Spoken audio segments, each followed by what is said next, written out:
So I had the misfortune of watching a TV series on Netflix called Ragnarok, and let this just be a little PSA for you. Do not watch this series. It's only 6 episodes. Each episode is an hour, which really felt like a long time.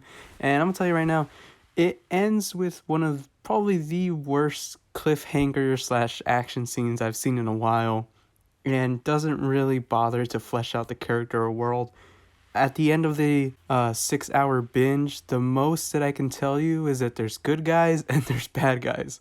Like, that is about it. So, here's what it's about it's about this new family that moves into the town of Edda, if I'm saying that right. It's in Western Norway, and there is talks of climate change, industrial pollution. There's these factories owned by a local family who is basically the bad guys. I mean, it's very obvious and very apparent. You would have to be blind and deaf to not realize that these guys are the bad guys. So they're the bad guys. They are the Jotun giants. If you know anything about Norse mythology, I don't, but I know like very little. Is that the Jotuns are basically like the ice giants or like the giants, and Ragnarok is like the end of the world. Each episode begins with a little passage explaining a little bit more about Norse mythology, I guess you could say. And so we have our new family moving in with the main character being, and here's the problem. I tried to watch it in the, I believe it was Norwegian uh, audio, but they were just talking too fast. Like, I'm used to somewhat fast subtitles, but Norwegians talk so fast that I just ended up switching over to the English dub. And here's the thing. The main kid is named Magne. It's like magnet, but without the T, right? But later on in the last few episodes, even his mom and the villain characters are referring to him as Magma. It sounds like you're saying magma, but his name doesn't at all spell magma. Again, it's magnet without the T. So I think it's Magna? Nah, like it's supposed to be like a nah, but they kept going like ah. Either way, I'll call him Mag for short because it's just easier that way. Either way, Mag and his family show up in the new town of Edda, and he meets like this old lady who like bestows the power of, I guess, Thor. I don't really like, they state that he's not Thor, but his powers and like the way they suggest things are very similar to Thor. Either way, um, he basically gets the powers of Thor, I guess, and I mean that's really it. For about like 5 episodes, it's constant reinforcement that Mag is the good guy and he's going through changes, and the rich family that owns basically all the town are the bad guys and they're the giants, and there's gonna be a fight eventually. Um, this show is very action light. It is a lot of just characters talking and not very interesting things either.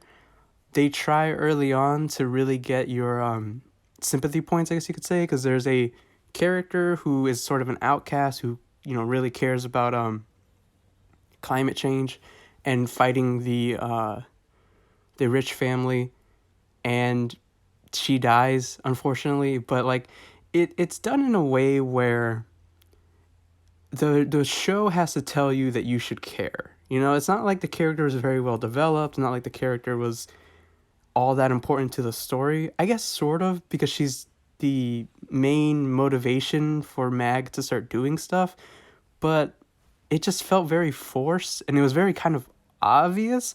A lot of this story is very obvious. Is this your first time ever experiencing a story? You will be surprised. Otherwise, you will be like a literal episode ahead of most of the characters. Like, I know this person's bad. I know that you have these powers. I know that this and that. Like, there's even okay. So there's even supposed to be like a twist, is that Mag's brother is, I guess, in a sense, Loki, because they reveal that like the ice giants or the giants react to this specific song, which is like a ritual song, I guess, and they have this really awkward school dance where they play the music and then they like react to the music, and like they do like this weird like beastly giant dance, I guess. I don't know, it was super awkward. I didn't really like it. It made me uncomfortable. But either way, they show that Mag's brother basically reacts to the song. It's like, if you know about Loki, you know that he's half ice giant, half I guess human. I don't know. I don't know anything about Norse mythology. I've very much skimmed the surface on Norse mythology. But I mean, yeah, that's literally it for that episode. I don't know. There's nothing else really that happens. They do the stereotypical one of the ice giants, the son of the ice giants. He ends up falling in love with this human. He's like, I don't want to hurt humans anymore. And it's just like, this is so generic. I just can't. And Mag, he's just constantly confused. He's very much a protagonist that reacts rather than is active. He's someone that finds himself in these situations, and at times it seems as though he's actually trying to progress the narrative or progress a plot.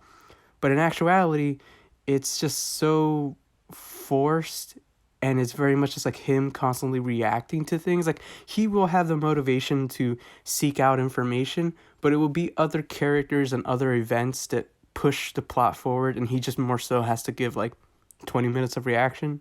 It's, yeah. There's a scene where he fights the dog of the ice giant's family, and that was pretty boring. As far as other action scenes, I guess the ending scene, which is kind of awkward to be honest, it's very sudden and very like they're about to throw down. So the father of the ice giant's family, he just like he's not ripped and he's not jacked, so he's not like huge. He doesn't transform or anything. The most they do is like they change their eye color, and he fights Mag for like kind of like 2 minutes. It's a really short fight, and then Mag is like, no, I have power, and then he summons lightning, right? I was like, what's that thing called? He summons lightning, and the two get knocked out, and I mean, that's really it. There's really not a lot. It's sort of like a real bad cliffhanger that doesn't really answer anything. It was kind of a really weird coordinated fight. Mag just ends up getting punched repeatedly. Like, there's nothing really there. I don't know. There's nothing really here. It's 6 hours of just establishing that there are bad and good guys. And that's about it. Like, there's no setup to Ragnarok. There's no like huge kind of like, whoa, this is gonna actually happen in the next 6 episodes.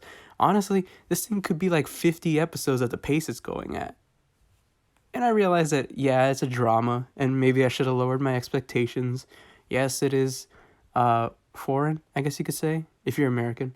And I don't know, I guess I had my hopes a little too high, in hopes of thinking that like it would be an interesting take on the events of Ragnarok.